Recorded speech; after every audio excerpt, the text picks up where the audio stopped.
Hi friends, 1 days challenge பார்த்தீங்கன்னா டே 41. இன்றைக்கி நான் வீடியோவில் என்ன போகிறோம் பார்த்தீங்கன்னா, நம்ம வீட்டுக்கு 2 புது உரம் வந்திருக்காப்புல. ஆமாம் ஃப்ரெண்ட்ஸ், 2 குட்டி சேல்ஸுக்கு வந்திருக்கு. நல்லா பார்த்தீங்கன்னா ஒரிஜினல் பொட்டு குட்டி பார்த்தீங்கன்னா நல்லா நீட்டு போக நல்லா துருன்னு இல்லை குட்டிகள், நல்லா அருமையான குட்டிகள், ஒரிஜினல் பொட்டு, நல்லா 3 மாத குட்டி. எந்த இறை போட்டாலும் உங்களுக்கு எடுக்கும். தமிழ்நாடு முழுக்க டிரான்ஸ்போர்ட் வசதி உண்டு.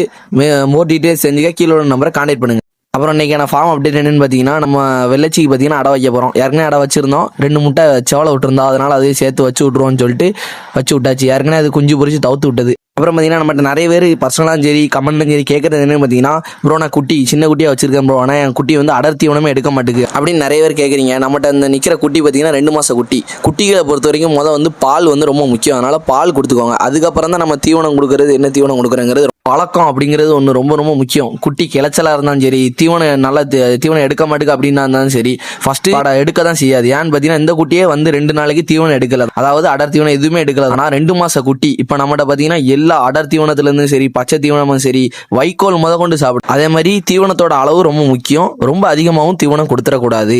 சின்ன குட்டியாக இருக்குன்னா தீவனம் அதிகமாக கொடுக்கக்கூடாது. கொஞ்சம் பார்த்து கொடுங்க. நெக்ஸ்ட் வீடியோவில் பார்ப்போம். Bye friends.